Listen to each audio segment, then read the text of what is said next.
have never been speechless before. You know, I talk a lot. I'd like to thank the MacArthur Foundation and Models for Change Network for this prestigious award.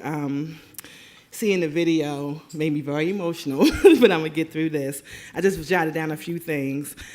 When I received notification that I was going to receive this Champion of Change award, the first thing, I couldn't prepare remarks, I just wanted to speak from my heart about what that meant for me, because this award is as much a piece of work for all of the DMC Action Network sites.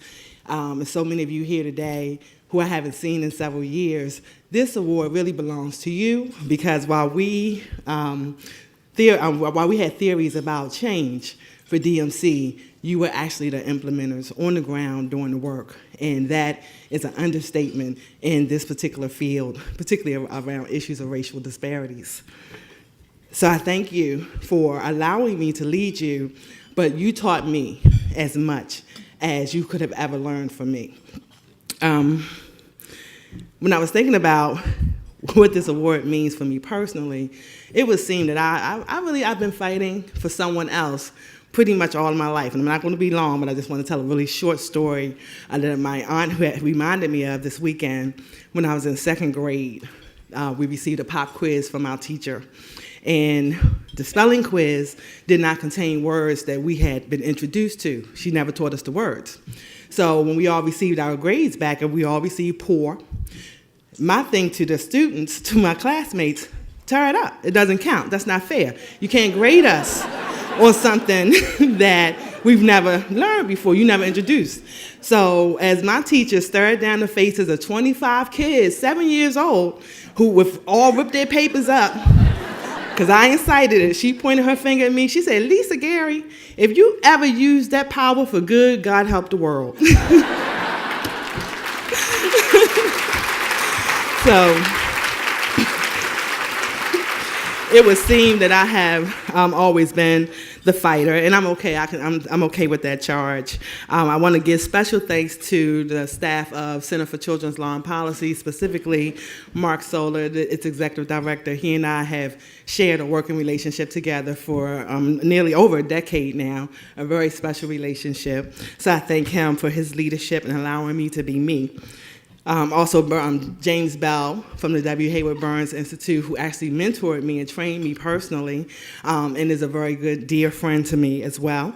I'd like to thank Lori Garducci and Julia Stash, and formerly Candace Jones, who was with the MacArthur Foundation, for allowing me also to have some autonomy in terms of bringing about the vision that we have for change and never questioning why we were doing what we were doing. I appreciate that. And I appreciate the investment in DMC as a foundation. Very few organizations contribute to this particular issue. It's always either the black sheep or the underfunded. So I thank you for that contribution. It has meant a lot to the country. I also would like to acknowledge people who are here with me today. First, my coworkers and my team from Maryland Department of Juvenile Services, Secretary Sam Abbott, Deputy Secretary Lynette Holmes, Niquacia Moreland, who's our program specialist for DMC, our Maryland DMC coordinators from Montgomery County and Baltimore City, Elijah Wheeler and Lynetta Jesse.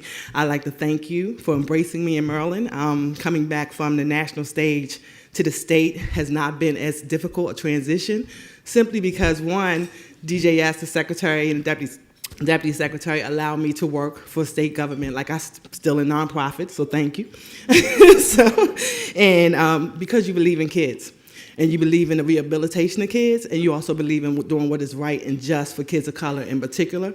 And I appreciate your leadership. I would have not worked for another organization or another administration in Maryland had it not been for you. Thank you so much. And then last but not least, certainly, I would like to ask my son, who's here with me today, to stand up. My son, Avery. For anyone, thank you, Avery. You can sit down, I know you're nervous.